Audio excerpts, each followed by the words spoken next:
So hello everyone, we are finally back again with a new video, and in this video we are going to cover up the whole answer key for the exam paper we had provided, that is of year 2022. So let's get started. So here is your question number 1, जिसके कि हमारे पास 4 parts हैं. तो part number 1, which is a common passage for both sperm as well as urine, so that is urethra. इसके बाद आता है where formation of germ cell or sperm cells take place, that is testis. Which is blocked to prevent transfer of sperm, vasa differentia.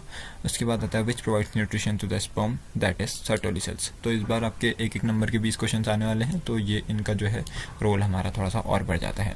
इसके बाद question number 2 में पूछता है कि Mendel cross 2 pea plants with visible contrasting characters and found that there were no half way characteristics in the plant of F1 progeny. तो इस question का मतलब यह है कि जब भी मेंडल ने 2 प्लांट्स क्रॉस करे थे तो उसे हाफ वे यानी कि कोई भी ऐसे पौधे नहीं मिले थे जिसमें कि आधे आधे कैरेक्टर्स दिखे. तो ऐसा क्यों था? तो ऐसा इसलिए था क्योंकि जब मेंडल ने क्रॉस करा था तो उसे सारे टॉल प्लांट्स मिले थे, और वहीं से उसने ये स्टडी करा था कि एक लॉ ऑफ डोमिनेंट ट्रेट नाम का एक लॉ है, जिसके अकॉर्डिंग कोई जो ट्रेट एक एल की जो एक ट्रेट है जो डोमिनेंट होगी यानी कि जो खुद को एक्सप्रेस कर सकती है वो शो होती है, और बाकी जो दूसरी ट्रेट होती है वो रिसेसिव हो जाती है, तो सप्रेस हो जाती है. तो when Mendel crossed pure tall and pure dwarf plants, so in F1 progeny he found that all the plants what was he further explained the reason for this and gave world the law of dominant traits or law of dominance. So हम overall कह सकते हैं कि ऐसा law of dominance की वजह से होता है जो कि फर्दर एक्सप्लेन किया गया था मेंडल के द्वारा ही.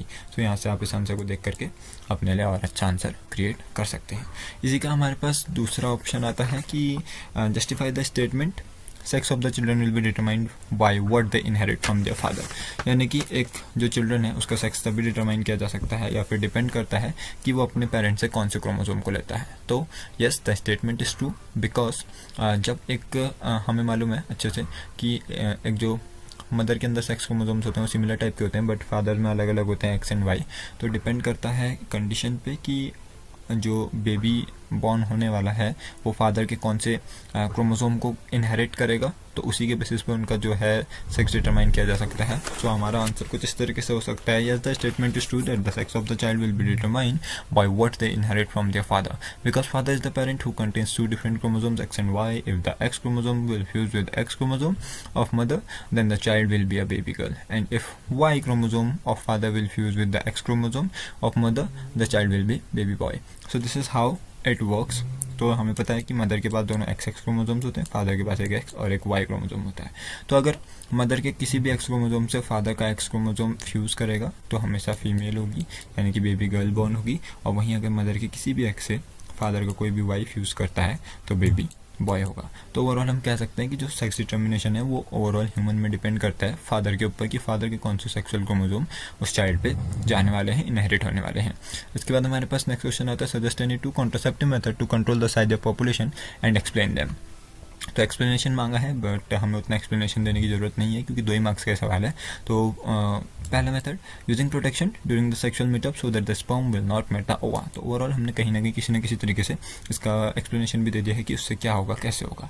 फिर इसके आता है using anti pregnancy pills which will change the hormonal behaviour, जो कि फीमेल बॉडी के अंदर हार्मोनल बिहेवियर को चेंज करेगी, और जो एक्सेल्स है वो रिलीज ही नहीं होंगे.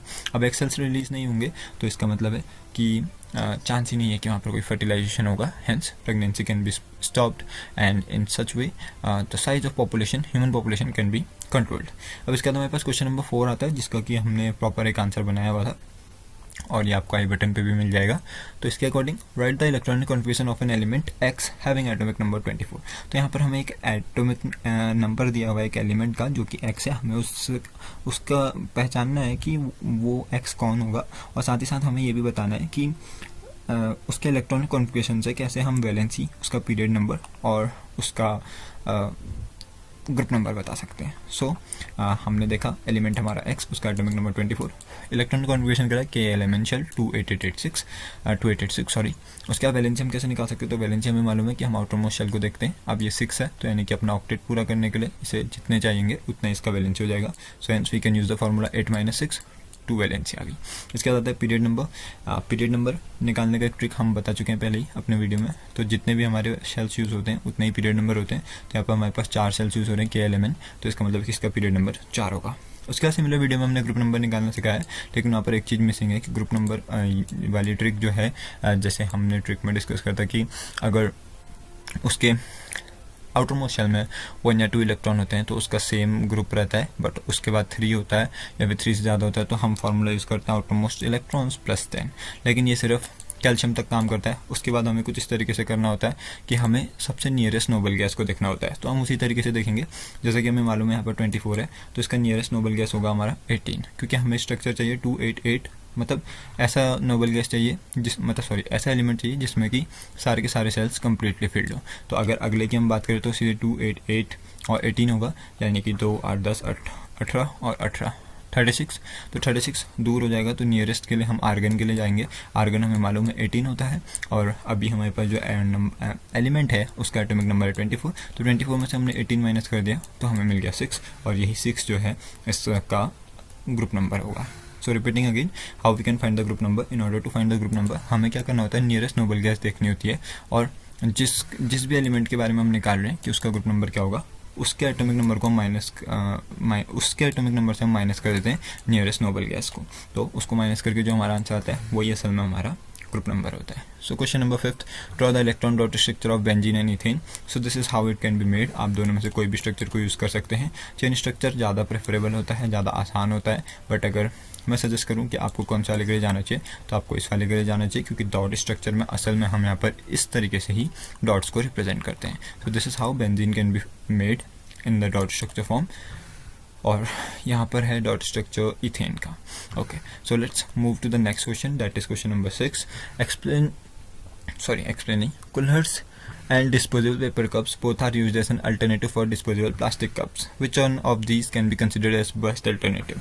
अब क्वेश्चन पूछ रहा है कि कुल्हड़ जो कि मिट्टी के बने हुए गिलास होते हैं उनका यूज़ करा जाता है और डिस्पोजेबल पेपर कप्स का यूज़ करा जा रहा है in place of disposable plastic cups. तो आपके हिसाब से कौन एक बेटर अल्टरनेटिव है, कौन सा एक बेटर ऑप्शन है, ये बताना है हमें कि प्लास्टिक कप्स को रिप्लेस करने के लिए कौन एक बेटर ऑप्शन है। तो from a perspective, using paper cups instead of kulhads in the place of plastic cups is much better due to the following reasons. तो हम जा रहे हैं कि कुल्हड़ की जगह अगर हम पेपर कप्स यूज़ करें तो ज़्यादा बेहतर है, क्योंकि हम इसी के लिए कुछ रीज़न यहाँ पर एक्सप्लेन करने वाले हैं। सो पहला reason, paper cups are much cheaper, सस्ते होते हैं। Paper cups can be recycled and reused, इनको बार बार रीयूज़ किया जा सकता है। Paper cups are more hygienic, काफ़ी ज़्यादा हाइजीनिक होते हैं। Paper cups won't result in the loss of top layer of fertile soil. अब हमें पता है कि जब अगर हमें कुल्हड़ बनाना है तो हम फर्टाइल सॉइल का यूज़ करते हैं, टॉप लेयर का, तो जिससे कि हमारा सॉइल डिग्रेडेशन होता है। तो सॉइल डिग्रेडेशन भी हम बचा सकते हैं अगर हम पेपर कप्स को यूज़ करते हैं। साथ ही साथ उसके बाद हमारे पास ये चारों के चारों फायदे उसके हैं। सो ओवरऑल हम कह सकते हैं कि प्लास्टिक कप्स के अल्टरनेटिव ऑप्शन में हम कुल्हड़ की जगह पेपर कप्स का यूज़ कर सकते हैं। तो इसका इसी का एक और क्वेश्चन है, human beings are most adversely affected by the biological magnification, state the reason. तो बोल रहा है कि ह्यूमन बींग्स जो है वो सबसे ज़्यादा अफेक्टेड है बायोलॉजिकल मैग्निफिकेशन से। तो असल में बायोलॉजिकल मैग्निफिकेशन है क्या? बायोलॉजिकल मैग्निफिकेशन वही है कि जब क्या होता है कि हमारे यूज़फुल चीज़ों पे, जैसे कि हमारे फूड आइटम्स पे या फिर किसी भी चीज़ पे केमिकल्स का जो है लेवल ज़्यादा बढ़ जाता है, तो वही बायोलॉजिकल मैग्निफिकेशन है। So human beings are most adversely affected because they are at the top of all the trophic levels. अब हमें पता है कि ह्यूमन बींग्स जो है वो टॉप में होते हैं ट्रॉफिक लेवल पे और कंज्यूम करते हैं बहुत सारे हार्मफुल केमिकल्स। जैसे अब हमने क्या करा, किसान ने जब अपनी फसल उगाई तो उसने अपने केमिकल डाले अपनी क्रॉप पे, क्रॉप को किसी हर्ब्यूर ने खाया, जो भी खाया, फिर उस हर्ब्यूर का कनेक्शन कहीं ना कहीं ह्यूमन से होता है। तो ओवरऑल जो सबसे ज़्यादा कंजम्पशन है उन केमिकल्स का वो ह्यूमन कर रहा है, क्योंकि वो सबसे टॉप मोस्ट लेवल पर बैठा हुआ है। तो this is how the answer can be written, human beings are most adversely affected because they are at the top of all the trophic levels and consumes a lot of harmful chemicals because of consumption of organism of lower trophic levels.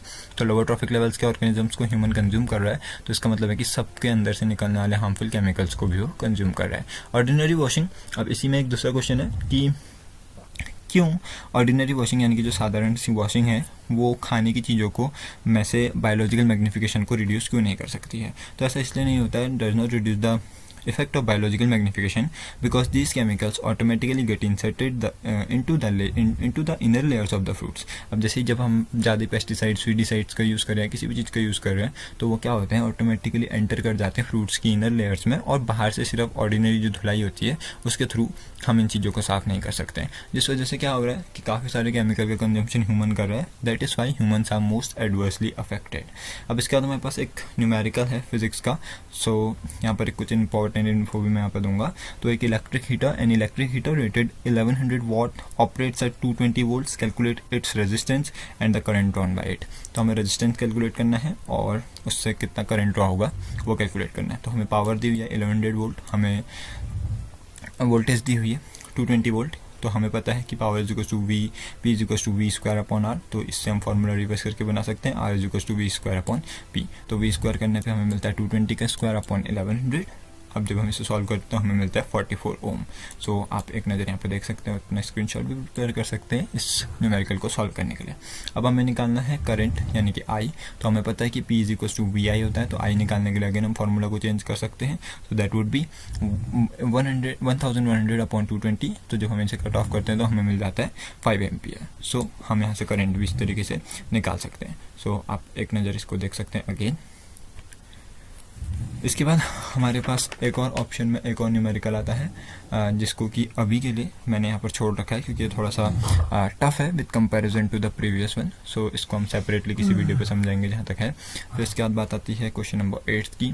तो question number 8 कहता है कि Mendel के experiment कैसे show करता है कि जो ट्रेड्स हैं वो इनहेरिट होती हैं इंडिपेंडेंटली, यानी कि वो दूसरे के ऊपर डिपेंडेंट नहीं रहती हैं। जैसा कि हमें पता है कि मेंडल का लॉ है, Mendel's law of independent assortment state that alleles of two different genes get sorted into gametes independently of one another, यानी कि वो एक दूसरे के ऊपर डिपेंडेंट नहीं होते हैं और वो अपने कुछ कंडीशंस के हिसाब से ही सॉर्ट होते हैं। In other words, L of a gamete receives for one gene does not influence the L receive for the other gene. तो जो एल होगा एक गैमेट का रिसीव्ड वाला, तो वो कभी भी इन्फ्लुएंस नहीं होगा अदर एल से, अदर कैरेक्टर से हम बोल सकते हैं, अदर ट्रेड से हम बोल सकते हैं। फिर उसके बाद आता है कि when in the dihybrid cross he cross the heterozygous plants. अब यहाँ पर एक्सप्लेनेशन है कि ये हमें पता कैसे चलता है। तो जब मेंडल ने डाइहाइब्रिड क्रॉस करा था दो हेटेरोजाइगस प्लांट्स का, जिसमें कि क्या हुआ था, मतलब रिसेसिव ड्वार्फ प्लांट था, तो F2 जनरेशन पे उसे मिला था, मेंडल को मिला था कि 4 कैटेगरीज ऑफ प्लांट्स होते हैं जिसका रेशियो था 9:3:3:1। अब यहाँ पर क्या हुआ, ये राउंड येलो और रिंकल्ड ग्रीन आपने कहीं ना कहीं सुना होगा। तो ये हमारा राउंड येलो है, ये है हमारा ग्रीन राउंड ग्रीन, ये है हमारा रिंकल्ड येलो और ये है हमारा रिंकल्ड ग्रीन। तो इन दोनों टाइप के प्लांट्स को जब आपस में क्रॉस कराया गया तो हमारा एक प्यूनेट स्क्वायर कुछ इस तरीके का बना, और जिसमें कि हमें 9 round yellow, 3 round green, 3 wrinkled yellow और 1 रिंकल्ड ग्रीन मिला। जिससे कि हमें पता चलता है कि जो हमारे पास ट्रेड्स होते हैं वो इनहेरिट करते हैं इंडिपेंडेंटली और डिपेंड नहीं करते हैं दूसरे पे। जैसे लॉ ऑफ डोमिनेंस ये चीज़ हमें एक्सप्लेन नहीं करता है। लॉ ऑफ डोमिनेंस हमें एक्सप्लेन करता है कि जो भी ट्रेड खुद को एक्सप्रेस कर सकता है वही डोमिनेंट ट्रेड होगी, और F1 जनरेशन में हमें वही मिलता है। लेकिन F1 जनरेशन को प्लांट को क्रॉस करने के बाद हमें पता चलता है कि जो भी उनके गैमीट एल रिसीव करेंगे तो वो दूसरे से इन्फ्लुएंस नहीं होंगे। यानी कि अगर उस पर येलो कलर आ गया तो ये नहीं है कि उस पर अब राउंड शेप के अलावा और कोई शेप आ ही नहीं सकता, या फिर अगर उस पर उसका रिंकल्ड शेप है तो उस पर ग्रीन के अलावा अदर कोई कलर आएगा ही नहीं, ऐसा हो ही नहीं सकता। और यही चीज़ जो थी मेंडल के डाइहाइब्रिड क्रॉस ने बताई, तो उसमें एक्सप्लेन किया गया कि हर एक शेप के साथ हर एक कलर आना पॉसिबल है। जैसे राउंड के साथ येलो भी आ सकता है और राउंड के साथ ही ग्रीन भी आ सकता है। सिमिलरली रिंकल्ड के साथ ग्रीन आता है तो रिंकल्ड के साथ हमारा येलो भी आ सकता है। तो इससे हमें पता चलता है कि कोई भी जो एल है वो इंडिपेंडेंट नहीं है एक दूसरे पे, और वो अपने कुछ स्पेशल रीजंस की वजह से ही हमें देखने को मिलता है। तो हेटेरोजाइगस प्लांट का जब यहाँ पे क्रॉस किया गया था तो इससे हमें पता चला कि कोई भी कैरेक्टर जो है वो इंडिपेंडेंट नहीं होता है दूसरे के ऊपर, और वो एक्सप्रेस करता है खुद को अपने टाइम पर। तो पहले जनरेशन में हमें कभी भी ये चीज़ क्रॉस में देखने को नहीं मिलती है। Okay, so let's now move to the other question. So physics का एक क्वेश्चन है in the diagram given below. Okay, तो काफ़ी लेंथी एक क्वेश्चन है, आप इसको खुद से रीड कर सकते हैं। तो इसका क्वेश्चन नंबर 1 है, why does the galvanometer shows deflection only when the key is plugged in and not when a steady current starts flowing in the circuit।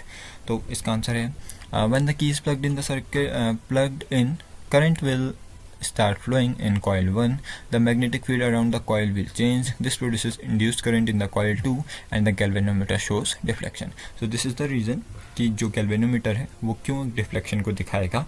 इसके बाद हमारा नेक्स्ट क्वेश्चन बनता है, what is observed in the galvanometer when the key is plugged out. Galvanometer में क्या change आएगा जब की को हम प्लग आउट कर देंगे। So galvanometer show the deflection in the opposite direction. तो जिस तरफ उसका डिफ्लेक्शन आया था, सपोज राइट आया था, तो अब वो लेफ्ट की तरफ डिफ्लेक्शन दिखाएगा जब भी उस की को क्या करा जाएगा, प्लग आउट करा जाएगा। तो इसके बाद क्वेश्चन नंबर 3 पूछता है state the conclusion based on the observation of this activity. इस एक्टिविटी के बेसिस पे कंक्लूजन क्या है। So conclusion based on this activity is the induced current is produced only when there is a change in the magnetic field. तो induced current जो है वो तभी प्रोड्यूस होता है जब चेंज होता है मैग्नेटिक फील्ड में, which occurs only when the key is plugged either in और आउट। यानी कि दोनों ही केस, जब हमारी की प्लग्ड इन है या फिर जब हमारी की प्लग्ड आउट है, तो उस पर क्या होगा, मैग्नेटिक फील्ड में चेंज होगा और जिसकी वजह से इंड्यूस्ड करंट बढ़ेगा और हमारा गैल्वेनोमीटर जो है वो डिफ्लेक्शन शो करेगा। तो यही हमारा कंक्लूजन है। इसके बाद इसके ऑप्शन में अगेन एक फिजिक्स का क्वेश्चन आता है जिसमें कि थोड़ा सा लेंदी होने के कारण अभी हम उसको यहाँ पर कवर अप नहीं करें and we have left some space. So let's directly move to question number 10 और जो जो क्वेश्चन हम छोड़ रहे हैं यहाँ पर उसको हम कवर अप करेंगे अपने फर्दर वीडियोज़ में। So you don't need to worry about it. So let's move to the question number 10। So that is the pattern of magnetic field lines around a bar magnet. तो यहाँ पर ये simple था क्योंकि हमें इस पर बस पैटर्न बनाना था। तो यहाँ पर हमारे पास एक बार मैग्नेट है जिसपे हमने उसके दो साइड्स बना दिए, साउथ डायरेक्शन और नॉर्थ डायरेक्शन। उसके बाद हमने दिखा दिया कि किस तरीके से जो मैग्नेटिक फील्ड है वो नॉर्थ टू साउथ मूव करती हैं। और नॉर्थ टू साउथ मूव करने के साथ साथ हमें यहाँ पर एक दिया है कि किस प्लेस पर मैग्नेटिक फील्ड स्ट्रॉन्गेस्ट होगा। तो जो सेंटर वाला पार्ट होता है मैग्नेट्स का, वहाँ पर ही जो मैग्नेटिक फील्ड होता है वो सबसे स्ट्रॉन्गेस्ट होता है। So this is how we can draw the diagram. इसके बाद क्वेश्चन आता है कि why do magnetic field lines does not intersect with each other. तो ये क्वेश्चन आपका 1 मार्क्स में पूछा जा सकता है क्योंकि एक बार नहीं कई बार ये पूछा जाता है, कई बार ये 12th क्लास में भी पूछा जाता है। सो मैग्नेटिक फील्ड लाइन एक दूसरे को इंटरेक्ट इसलिए नहीं करती हैं, इंटरसेक्ट इसलिए नहीं करती हैं because if they will intersect each other so there will be two directions of the magnetic field at the same point। एक अगर ये दो मैग्नेटिक फील्ड है, अगर वो लाइन्स हैं वो एक दूसरे को इंटरसेक्ट करेंगी तो क्या होगा कि दो अलग अलग डायरेक्शन पे जो होगा मैग्नेटिक फील्ड क्रिएट हो जाएगा और एक ही पॉइंट पे, और ये चीज़ पॉसिबल नहीं है। सो that is why the magnetic field lines never intersect each other. Repeating again, this question can be asked in the form of 1 marker और लेंदी क्वेश्चन में भी पूछा जा सकता है कि क्यों मैग्नेटिक फील्ड लाइन्स एक दूसरे को इंटरसेक्ट नहीं करती हैं। Okay, so let's move to question number 11 जिसमें कि काफ़ी बड़ी आपको एक टेबल दी हुई है। तो क्वेश्चन आप अभी आप देख सकते हैं। तो अब इससे रिलेटेड क्वेश्चन पूछा है identify the periodic law in which the table given table is associated. तो वो कौन सा पीरियोडिक लॉ है जिससे ये टेबल एसोसिएट करती है, रिलेट करती है। तो हमें पता है the given table is associated with the Newlands law of octaves, क्योंकि हम इसमें देख पा रहे हैं कि हमारे पास 8 कॉलम्स हैं जिसमें कि हमारे म्यूज़िक के 8 सुर होते हैं जो वो लगाए होते हैं, जैसे सारे गामा होता है हिंदी में, ठीक उसी तरीके से डो रे मी फा सो लाटी, कुछ इस तरीके से यहाँ पे आपको दिया हुआ है पेपर में आपके। तो इसके बाद इसके 2 इंपॉर्टेंट फीचर हमें बताने हैं। तो ये इसमें क्या है, this law arrange the 62 known elements which were रफली 8 in 8 ग्रुप्स। तो इस लॉ के अकॉर्डिंग क्या था, उस टाइम पर 62 ही एलिमेंट्स नोन थे जिसमें कि उसने 8 के ग्रुप और कॉलम में इनको अरेंज किया हुआ था। The elements were in increasing order of their atomic weight. और इस पे जो एलिमेंट्स थे उनको जो अरेंज करने का ऑर्डर था वो था उनका एटॉमिक वेट, यानी कि धीरे पहले से जितना जितना हम बाद में जाएंगे तो उतना हमारे एलिमेंट्स का जो एटॉमिक वेट है वो बढ़ता रहेगा। तो ये 2 थी हमारी properties Newlands law of octaves की। उसके बाद इसी की हमें एनोमलीज बतानी है। एनोमलीज मतलब इसकी किस तरीके की कमियाँ थी।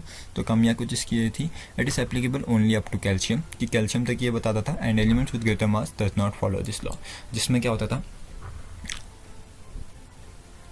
जिसका मास ग्रेटर होता था जिस एलिमेंट्स का, तो वो इस लॉ को फॉलो नहीं करता था। क्यों? क्योंकि न्यूलैंड लॉ ऑफ ऑक्टेव्स कहता था कि हर फर्स्ट एलिमेंट और हर 8th एलिमेंट, वहाँ से हर 8th एलिमेंट में जो होगी प्रॉपर्टीज सिमिलर होंगी, बट ये सिर्फ हमें कैल्शियम तक ही देखने को मिलता है, and after calcium none of the elements follow this law. तो ये इसका एक सबसे बड़ा एनोमली हो गया।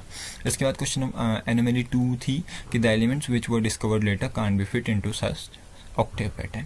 अब क्या हुआ है, ऑक्टेव एक पैटर्न बना हुआ है, जैसे कि आप पेपर में भी देख सकते हैं, पेपर के क्वेश्चन में भी देख सकते हैं। तो यहाँ पर कहीं पर भी एम्प्टी स्पेसेस नहीं है। तो अगर इन फ्यूचर जो कि हुए सच में, जैसे पहले 62 एलिमेंट नोन थे, अब 118 थे, तो इनने फ्यूचर में डिस्कवर होने वाले किसी भी एलिमेंट के लिए कोई भी जगह नहीं छोड़ी थी। तो ये भी इसकी एक एनोमलीज है। तो अगर हम एक छोटा सा वापस से इसका कंक्लूसिवली आंसर देखें तो ये जो टेबल थी वो न्यूलैंड लॉ ऑफ ऑक्टेव से रिलेटेड थी। आप इसको एक बार फिर से पढ़ सकते हैं, और अगर आप चाहते हैं कि हम इसका एक वीडियो निकालें सो please do let us no. इसके इसके इंपॉर्टेंट फीचर्स थे कि इसमें 62 नोन एलिमेंट्स जो थे अरेंज थे इन 8 ग्रुप्स, रफली कुछ इस तरीके से कि 8 ग्रुप, और उसमें हर ग्रुप में 8 अलग अलग एलिमेंट्स। फिर उसके बाद जो एलिमेंट्स का ऑर्डर था वो increasing order of atomic weight के ऊपर था। एनोमलीज हम उसके डिस्कस कर चुके हैं कि ये सिर्फ कैल्शियम तक एप्लीकेबल होता है, और साथ ही साथ जो बाद में डिस्कवर होने वाले एलिमेंट्स थे उनके लिए उसमें कोई भी जगह नहीं बची हुई थी। फिर उसके बाद हमारा क्वेश्चन नंबर 12 आता है स्टेट द रीजन देना है carbon compounds have low melting and boiling points. जो कार्बन के बने हुए कंपाउंड्स होते हैं उनका जो मेल्टिंग पॉइंट और बॉइलिंग पॉइंट होता है वो लो क्यों होता है? तो the molecules of covalent compounds are held by weak intermolecular forces. अब हमें पता है कि कार्बन हमेशा कैसे कंपाउंड बनाता है? कोवेलेंट कंपाउंड बनाता है, तो जिसमें कि इंटरमोलिकुलर फोर्स ऑफ अट्रैक्शन जो होता है वो वीक होता है, तो इसलिए बहुत ही कम एनर्जी चाहिए होती है उनको ब्रेक करने के लिए, जिससे कि उनका बॉइलिंग पॉइंट और मेल्टिंग पॉइंट जो होते हैं वो काफ़ी लो होते हैं। सो रिपीटिंग अगेन, हमें पता है कि कार्बन सिर्फ कोवेलेंट बॉन्ड बनाता है, और कोवेलेंट बॉन्ड में जो है इंटरमोलिकुलर फोर्स ऑफ अट्रैक्शन हमें कम देखने को मिलता है, जिसकी वजह से उस बॉन्डिंग को तोड़ना आसान हो जाता है और हमें बहुत कम एनर्जी का रिक्वायरमेंट होता है, और उसी एनर्जी की कम रिक्वायरमेंट की वजह से उसका जो मेल्टिंग और बॉइलिंग पॉइंट है वो लो हो जाता है। इसके बाद हमारा क्वेश्चन नंबर 2 बनता है इसी का, carbon compounds do not conduct electricity. तो जो कार्बन कंपाउंड्स हैं वो इलेक्ट्रिसिटी को कंडक्ट क्यों नहीं करते हैं? तो कुछ कुछ कार्बन कंपाउंड्स करते हैं बट नहीं करते हैं पूछा है, तो हम उसी के फेवर में यहाँ पर आंसर देंगे। Carbon has 4 valence electrons which has the ability to form 4 covalent bonds. तो ये 4 के 4 जो इलेक्ट्रॉन्स हैं वैलेंशियल इलेक्ट्रॉन, वो क्या कर सकते हैं? 4 कोवेलेंट बॉन्ड बना सकते हैं। Therefore there is no extra electron is present in carbon compounds. जो भी कार्बन कंपाउंड्स हैं उनमें कोई एक्स्ट्रा इलेक्ट्रॉन प्रेजेंट ही नहीं है, और अगर एक्स्ट्रा इलेक्ट्रॉन प्रेजेंट नहीं है तो इलेक्ट्रिसिटी कंडक्ट करने का काम कोई भी इलेक्ट्रॉन यहाँ पर नहीं करेगा। और यही एक रीज़न है कि कार्बन के जो कंपाउंड्स होते हैं मेनली वो जो है हमारी इलेक्ट्रिसिटी को कंडक्ट नहीं करते हैं। So let's move to the final question, that is carbon can form only covalent compound. तो ये बहुत ही इंपॉर्टेंट क्वेश्चन है, और कार्बन एंड इट्स कंपाउंड के सेकंड पेज पर ये आपको इसका आंसर मिल जाता है कि कार्बन क्यों कोवेलेंट कंपाउंड ही बना सकता है। तो कार्बन कोवेलेंट कंपाउंड ही सिर्फ इसलिए बना सकता है, यानी कि वही कंपाउंड इसलिए बना सकते हैं जो शेयरिंग से बन सकते हैं, क्योंकि ये कार्बन के लिए पॉसिबल नहीं है, इतना आसान नहीं है कि वो आसानी से 4 इलेक्ट्रॉन को गेन कर ले, क्योंकि 4 इलेक्ट्रॉन को गेन करने के लिए लॉट ऑफ एनर्जी चाहिए होती है, और लूज़ करने के लिए काफ़ी ज़्यादा एनर्जी चाहिए, क्योंकि हमें ब्रेक डाउन करना है 4 इलेक्ट्रॉन। वहीं पर जो न्यूक्लियस है कार्बन का वो हैंडल नहीं कर सकता एडिशन ऑफ 4 मोर इलेक्ट्रॉन्स, क्योंकि जो नंबर ऑफ प्रोटॉन्स रहेंगे वो इलेक्ट्रॉन्स के चलते काफ़ी ज़्यादा कम रह जाएंगे। नंबर ऑफ प्रोटॉन्स 6 ही रह जाएंगे हमारे पास, और वहीं पर नंबर ऑफ इलेक्ट्रॉन्स 10 हो जाएंगे अगर 4 और वो रिसीव कर लेता है तो। Hence they share 4 electron with other atoms and form covalent bonds only. Okay, so repeating again, carbon क्यों कोवेलेंट बॉन्ड ही बनाता है? तो सबसे पहले कोवेलेंट बॉन्ड होता क्या है? तो कोवेलेंट बॉन्ड वो बॉन्ड होता है जो फॉर्म होता है जब इलेक्ट्रॉन्स के बीच में शेयरिंग होती है। तो कार्बन जिसकी वैलेंसी 4 है, तो उसको क्या करना है? अपना ऑक्टेट कंप्लीट करने के लिए या तो 4 एटम्स को इलेक्ट्रॉन्स को रिसीव करना है, या फिर उससे 4 इलेक्ट्रॉन्स को गेन करना है। तो 4 इलेक्ट्रॉन्स को जब 4 इलेक्ट्रॉन्स को लूज़ करना है, तो 4 इलेक्ट्रॉन्स को लूज़ करने के लिए बहुत हाई अमाउंट ऑफ एनर्जी चाहिए, जो कि पॉसिबल सा नहीं है। तो इसीलिए ये कभी भी इलेक्ट्रॉन्स को लूज़ करके अपना डबलेट अचीव नहीं कर सकता। और वहीं पर अगर ये 4 इलेक्ट्रॉन्स को रिसीव करता है तो जिसका वो है एनर्जी कंसिडरेशन है, या फिर हम कह सकते हैं जो उसका न्यूक्लियस है वो हैंडल नहीं कर पाएगा इतने सारे एडिशन ऑफ इलेक्ट्रॉन्स को, क्योंकि उसके जो नंबर ऑफ प्रोटॉन्स और नंबर ऑफ इलेक्ट्रॉन्स का रेशियो है वो पूरा गड़बड़ा जाएगा। और एक आइडियल एलिमेंट वही होता है जिसमें नंबर ऑफ प्रोटॉन्स और नंबर ऑफ इलेक्ट्रॉन्स बराबर होते हैं। तो सिमिलरली यहाँ पर नंबर ऑफ प्रोटॉन्स और नंबर ऑफ इलेक्ट्रॉन्स 6 होते हैं, लेकिन अगर 4 और इलेक्ट्रॉन्स आ जाते हैं तो नंबर ऑफ प्रोटॉन्स रह जाएंगे 6, लेकिन नंबर ऑफ इलेक्ट्रॉन्स हो जाएंगे 10। तो ये न्यूक्लियस के लिए हैंडल करना मुश्किल हो जाएगा। That is why carbon only forms covalent bonds. So now let's move to our next question, what is homologous series. बहुत एक इंपॉर्टेंट सा क्वेश्चन है, what is a homologous series, find the difference in molecular mass between the 2 consecutive members. और यहाँ पर question के कुछ part करे हैं, तो it is must to know about homologous series. और होमोलॉगस सीरीज आपका one of the most important topic है, क्योंकि इससे किसी भी टाइप के सवाल बन सकते हैं। So let's get started. Homologous series है क्या चीज़?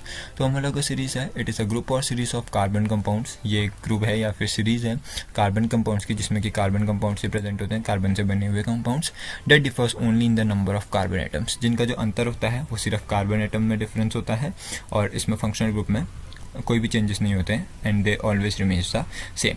तो अभी आपको आई बटन में होमोलॉगस सीरीज की भी एक वीडियो मिल जाएगी, you can go there and can study in deep about homologous series.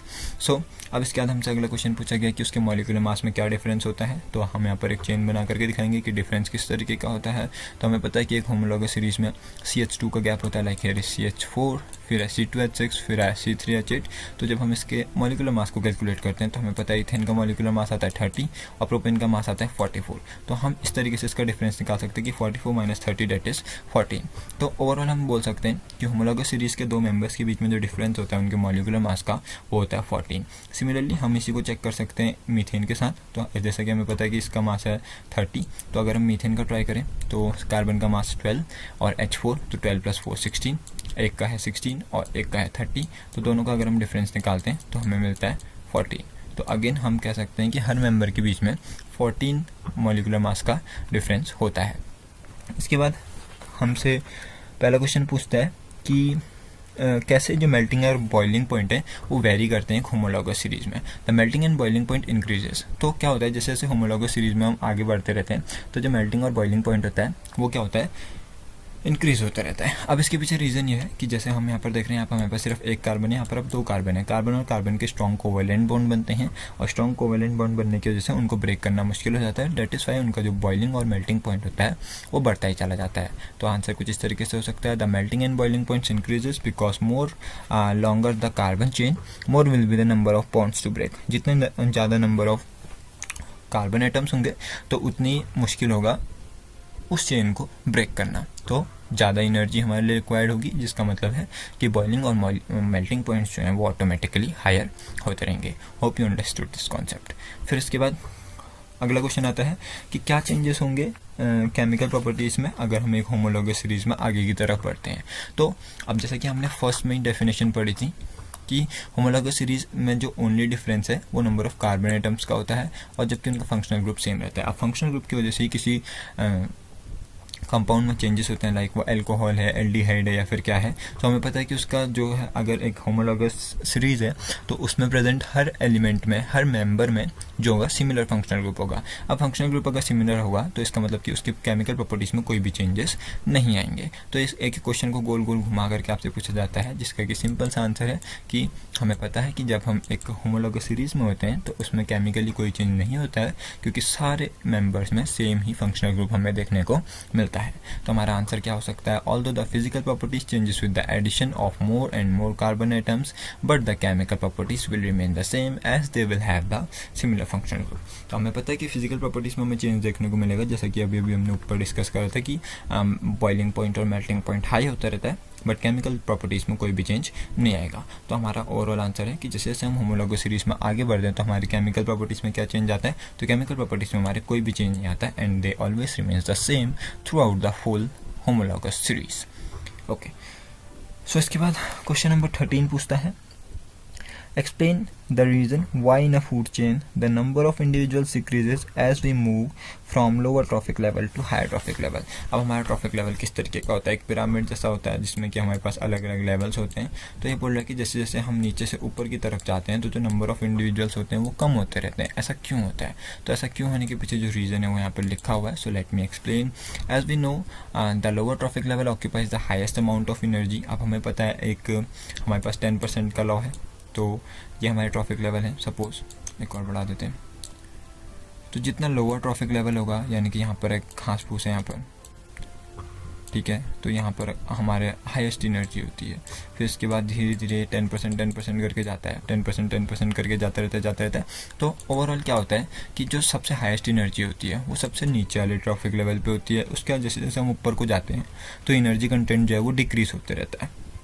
अब जब एनर्जी कंटेंट डिक्रीज हो रहा है तो यानी कि ऊपर रहने वाले जो ऑर्गेनिज्म है उनका नंबर भी ऑब्वियसली कम होगा, क्योंकि उनके अमाउंट के हिसाब से या फिर उनके क्वांटिटी के हिसाब से उतना लेवल ऑफ एनर्जी उन्हें मिलता ही नहीं है।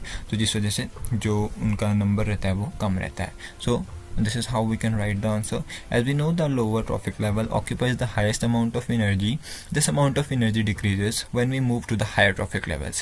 As the energy content decreases, जैसे जैसे energy decrease होती है, continuously the number of organism also decreases, because the organism of higher trophic level have get less food as well as energy to survive, क्योंकि जो high trophic level पे बैठे हुए जो ऑर्गेनिज्म हैं उनको उतना एनर्जी ही नहीं मिलेगा, क्योंकि ज़्यादा एनर्जी तो बेस लेवल के ट्रॉफिक लेवल्स ने खा लिया, तो ऊपर वालों के पास एनर्जी कम है, तो उनके चांसेस ऑफ सर्वाइवल कम हो जाते हैं।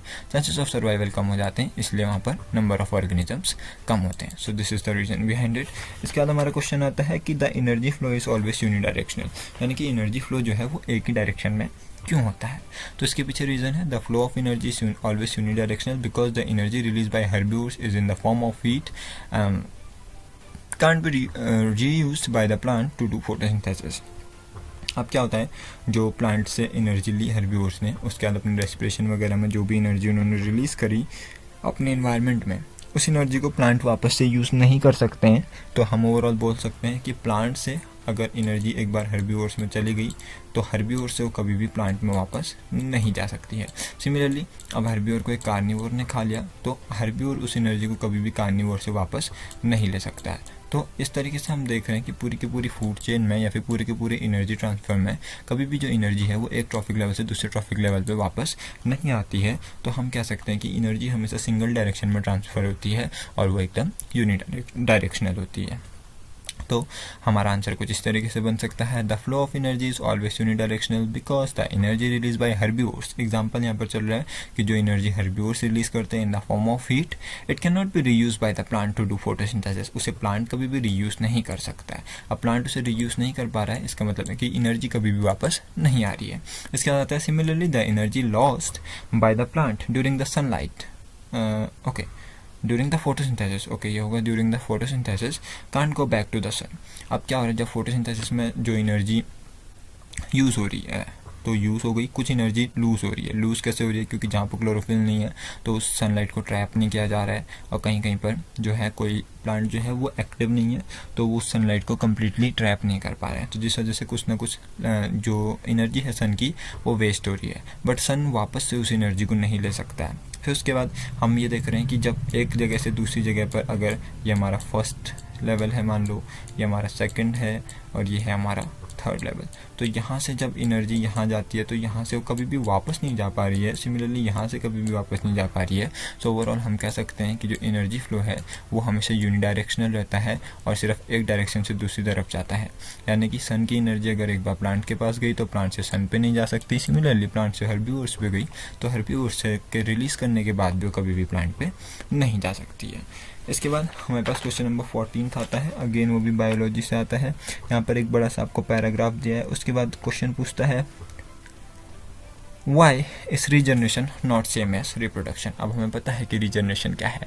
रीजनरेशन एक एसेक्सुअल मोड ऑफ रिप्रोडक्शन है, वहीं पर रिप्रोडक्शन एक प्रोसेस है जिसके थ्रू क्या करा जाता है, नए ऑर्गेनिजम्स को प्रोड्यूस करा जाता है। तो क्या डिफरेंस आ जाएगा, क्वेश्चन से आप लिख सकते हैं इसके आगे, because in regeneration the loss of mother happens. अब रीजनरेशन में क्या होता है, जैसे कि हमने प्लेनेरिया के केस में देखा था। अब एक प्लेनेरिया कैसा होता है, कुछ इस तरीके का होता है, काफ़ी रफ सा एक डायग्राम है।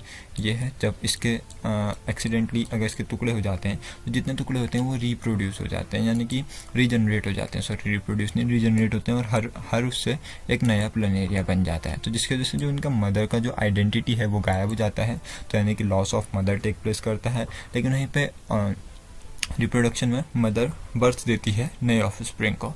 तो इस तरीके से जो हमारा रीजनरेशन है वो डिफरेंट है रिप्रोडक्शन से। So if you have any doubt regarding it, so you can let us know in comment section।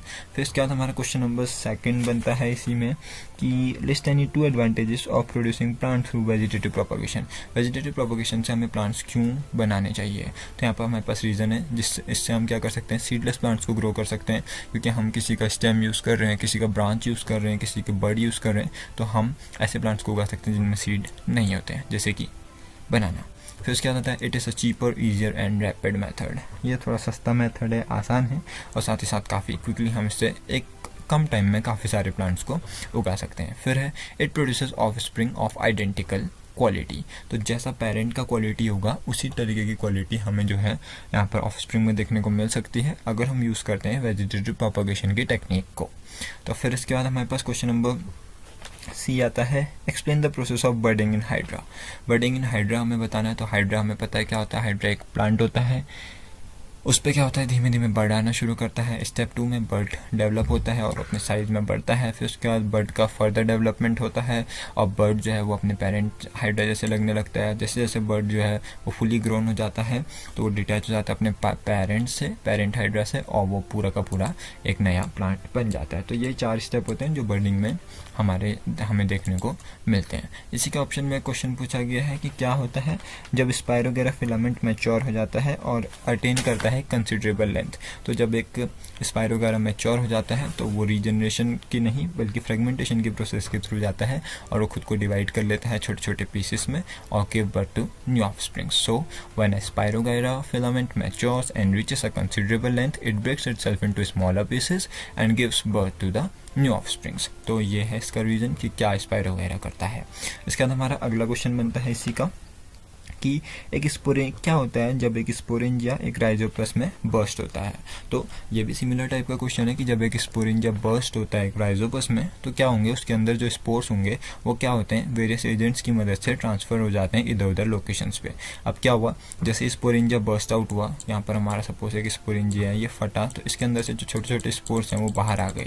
अब किसी स्पोर को चिड़िया ले गई, किसी स्पोर को कोई इंसेक्ट ले गया, एयर वाटर, ये सारे के सारे अलग अलग एजेंट्स होते हैं, पॉलिनेटिंग एजेंट, जो क्या कर रहे हैं उन्हें इधर उधर ले जा रहे हैं। और जहाँ पर उन स्पोर्स को सूटेबल कंडीशंस मिलती हैं, लाइक उन्हें मॉइस्चर मिल रहा है, उन्हें लग रहा है कि वो ग्रो कर सकते हैं, तो वहाँ पर बैठ जाते हैं, जर्मिनेट कर जाते हैं और धीरे धीरे वहाँ पर उगना शुरू कर देते हैं। तो जिस वजह से एक स्पोरेंजिया से निकले हुए कई सारे जो स्पोर्स हैं वो अलग अलग जगहों पर जा करके अपने जैसे कई सारे प्लांट्स बना लेते हैं।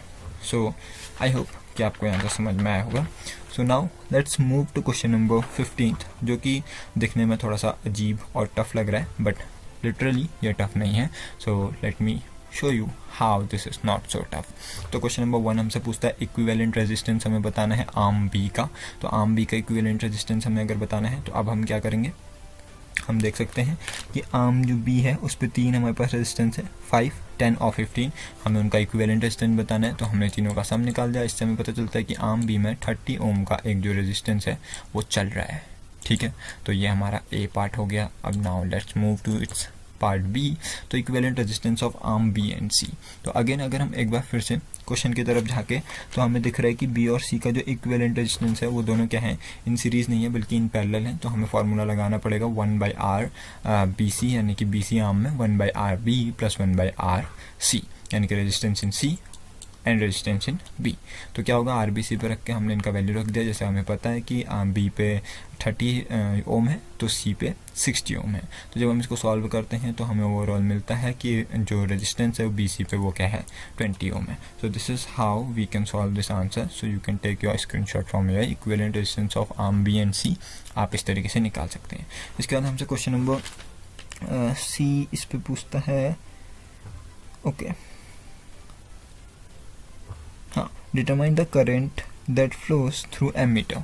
हमें वो करंट बताना है जो एमीटर से फ्लो होगा। तो करंट यानी कि आई का फॉर्मूला होता है V/R। तो हमें पता है कि यहाँ पर हमें वोल्टेज दी हुई है 6, रेजिस्टेंस हमें निकालना है। तो रेजिस्टेंस हमारा टोटल रेजिस्टेंस हो जाएगा 40 ओम प्लस 20 ओम का, जो कि हम यहीं से ले रहे हैं। हम आर्म बी को नहीं ले रहे हैं यहाँ पर, एक्चुअली हम आर्म बी को तो हमें एमीटर के थ्रू करंट बताना है। तो हम इस पे टोटल रेजिस्टेंस ले लिया, बस हमने 40 ओम और 20 ओम का। So that is now 60 ohm. Now I is equals to VR के फॉर्मूला में हमने रख दिया तो हमें मिल गया 0.1 एम्पियर। अब इसके बाद हमारे पास इसका फाइनल क्वेश्चन है, determine the current that flows in the ammeter when the arm B is withdrawn from the circuit. अब क्या करते हैं, आर्म बी को सर्किट से हटा देते हैं तो कितना जो करंट है वो फ्लो होगा। तो अगेन हमने क्या करा, अब R डैश है हमारे पास RA प्लस RC। क्यों, क्योंकि RB को हम हटा रहे हैं। तो RA है हमारा 40 ओम, RC है हमारा 60 ओम। तो इसका मतलब टोटल रेजिस्टेंस है हमारे पास 100 ohm. Now we know the formula that is I is equals to V/R, यानी कि करंट निकालने के लिए वोल्टेज अपॉन रेजिस्टेंस कर देते हैं। तो voltage will be remain the same, that is 6 volt, और रेजिस्टेंस अभी हमारा हो जाएगा 100। तो इसको सॉल्व करने पे हमें मिलता है 0.06 ampere. So this is how we can solve this numerical and we believe कि हम इसका एक सेपरेट वीडियो लाएंगे ताकि आपको ये और ज़्यादा अच्छे से समझ में आए कि हम क्या करें, कैसे करें। उस पर हम प्रॉपरली अपने पेपर का यूज़ कर सकते हैं और उस डायग्राम का प्रॉपर यूज़ कर सकते हैं। सो आई होप कि कई सारे क्वेश्चंस आपने अपने एंड से करे होंगे और कई सारे क्वेश्चंस के आंसर मेकिंग में आपको यहाँ से हेल्प हुई होगी। अगर किसी भी क्वेश्चन में आपको डाउट लगता है so please do let us know in comment so that we can clear it out. और ये काफ़ी सारे अच्छे क्वेश्चन हैं जो कि आपसे तरह तरीके से पूछे जा सकते हैं, जैसे 1 मार्क्स में, 2 मार्क्स में, या फिर लॉन्ग आंसर्स में भी पूछे जा सकते हैं, क्योंकि अब आपका पैटर्न चेंज होने वाला है 80 मार्क्स में. So I hope this would be helping for you या फिर हेल्पफुल फॉर यू. और अगर ये वीडियो ज़रा भी पसंद आया तो make sure to like this video, join us for more such videos, and do share this videos with your friends so that they can get all the benefit similar to you. Okay, so currently I am lacking here, so please do share this video and let us know if you have any doubts in the comment section. So जल्दी मिलते हैं एक नए video के साथ. इस video में बस इतना ही. तब तक के लिए गुड बाय, टेक केयर.